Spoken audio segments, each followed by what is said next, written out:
ദിവസം പ്രസിഡന്റ് വീണ്ടും പൂസണം എന്നുവെച്ചാൽ വീണ്ടും കക്കണമെന്നാണ്. അപ്പൊ കോടതി ഇടപെട്ടു. ഇല്ലെങ്കിൽ ഞാൻ വിചാരിക്കുന്ന അയ്യപ്പൻ ഇടപെട്ടെന്ന്. ഇല്ല, അയ്യപ്പനറിയ അയ്യപ്പന്റെ തങ്ക വിഗ്രഹവും കൂടി ഇവന്മാർ അടിച്ചുകൊണ്ടുപോയി. അത് കഴിഞ്ഞപ്പോ പിണറായി വിജയന് പെട്ടെന്ന് ഒരു അയ്യപ്പ ഭക്തി ഒരു ദിവസം രാവിലെ ഞെട്ടിപ്പോയി. നമ്മൾ ആഗോള അയ്യപ്പ സംഗമം എന്താന്നൊരു പിടികിട്ടിയില്ല. ഇപ്പം പിടികിട്ടി കഴിഞ്ഞ ആഴ്ച. എന്താന്നറിയോ? കണക്ക് ചേരണ്ട 600 പേര് പങ്കെടുത്ത പരിപാടി ചെലവെത്രയോ 12 കോടി. അതിന്റെ കണക്ക് ഓഡിറ്റുകാരുടെ കണക്ക് കണ്ടിട്ട് ചിരിച്ച് മണ്ണ് ഒപ്പിപ്പോയി.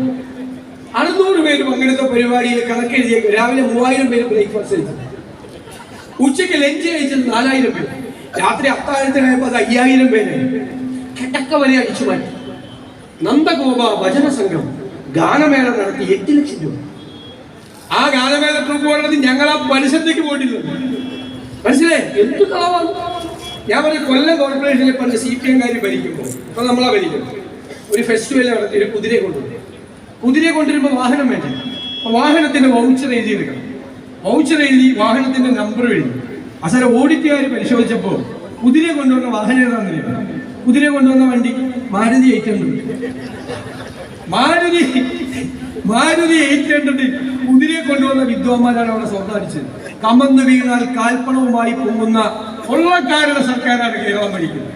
ഈ പുതുക്കത്തെ പ്രഖ്യാപനം 12,000 കോടി രൂപയുടെ തീരദേശ പാക്കേജ് ഒറ്റ പൈസ ചെലവാക്കിയിട്ടില്ല. 5 കൊല്ലമായിട്ട് ഖജനാവി പൂച്ച വെറ്റെടുക്കുകയാണ്. പിന്നെ എങ്ങനെ ചെലവാക്കണത്? ഇടുക്കി ചെന്നപ്പോ അവര് പറയാം 18,000 കോടിയുടെ പിണറായി വിജയൻ പ്രഖ്യാപിച്ചു ഇടുക്കി പാക്കേജ്. ഞാൻ ചോദിച്ചു വല്ലതും ചെലവാക്കി? ഒന്നും ചെലവാക്കിയില്ല സാറേ. പ്രഖ്യാപനവും ഇപ്പൊ അതേപോലെ പിണറായിയുടെ വാക്കും പഴയ ചാക്കിന് ഒരേ വില അല്ല, ചാക്കിന് കുറച്ചുകൂടി വിലയുണ്ട്. ചാക്കുകൊണ്ട് എന്തെങ്കിലും ഒരു പ്രയോജനം ഉണ്ടാവുമല്ലോ. പഴയ ഇതുകൊണ്ട് ഒരു പ്രയോജനമില്ല. അതാണ് സ്ഥിതി. 2021 നിങ്ങളോട് പറഞ്ഞു, ഞങ്ങൾ അധികാരത്തിൽ വന്നാൽ 1200 രൂപയുടെ പെൻഷൻ 2500 ആക്കി. കുറെ പേര് വോട്ട് ചെയ്തു, പാവങ്ങളില്ലേ. 4.25 കൊല്ലക്കാലം ഒരു ചില്ലിക്കാശ് കൂട്ടിയില്ല. കൂട്ടിയ ഇപ്പൊ ഈ തെരഞ്ഞെടുപ്പിന് തൊട്ട് മുമ്പ് 400 രൂപ കൂട്ടി.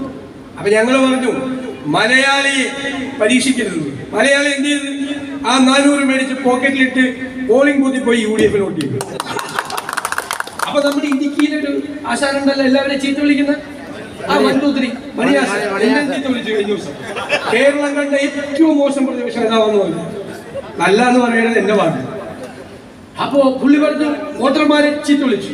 കൊള്ളരുതാത്തവന്മാര് ഞങ്ങളുടെ കാശും മേടിച്ച് പുട്ടടിച്ച് UDF വോട്ട് ചെയ്തു. അപ്പൊ ഞങ്ങൾ പറഞ്ഞു മണിയാശാനെ അവര് കൊള്ളരുതാത്തവരല്ല, നിങ്ങളെക്കാൾ ബുദ്ധിയുള്ളവരാണ്. നിങ്ങൾ 5 കൊല്ലം പെൻഷൻ കൊടുക്കാന്ന് പറഞ്ഞാൽ അവരെ പറ്റിച്ച് 2 മാസം പെൻഷൻ കൊടുക്കും. അവർക്കറിയാം അടുത്ത 5 കൊല്ലത്തെ പെൻഷൻ അവർക്ക് കൊടുക്കേണ്ടത് ആരാ? UDF സർക്കാരാണെന്ന് അവർക്ക് തിരിച്ചറിയാം. അത് അവർ വോട്ട് ചെയ്ത UDF. അപ്പൊ ഞാൻ ദീർഘിപ്പിക്കുന്നില്ല.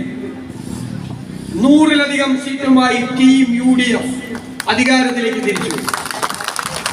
എന്റെ ചോദ്യം, ഈ വാമനപുരം ഒരു കോട്ടയല്ല. ഇനി അഥവാ കോട്ടയാണെങ്കിൽ ഏത് കോട്ടയും പൊളിക്കാനുള്ള തേരോട്ടവുമായിട്ടാണ് UDF വരുന്നത്. എന്റെ ചോദ്യം, വാമനപുരത്ത് UDF MLA ഉണ്ടാവോ? ഉറപ്പ് പറയാൻ എനിക്ക് എല്ലാവരും കൂടി ഞാൻ ആ ഉറപ്പ് സ്വീകരിക്കുന്നു. അത് നെഞ്ചിലേറ്റിക്കൊണ്ട് പോകുന്നു. നിങ്ങൾ ഇവിടെ നൽകിയ ഉജ്ജ്വലമായ സ്വീകരണത്തിന് നന്ദി പറയാൻ വാക്കുകളില്ലാതെയാണ്.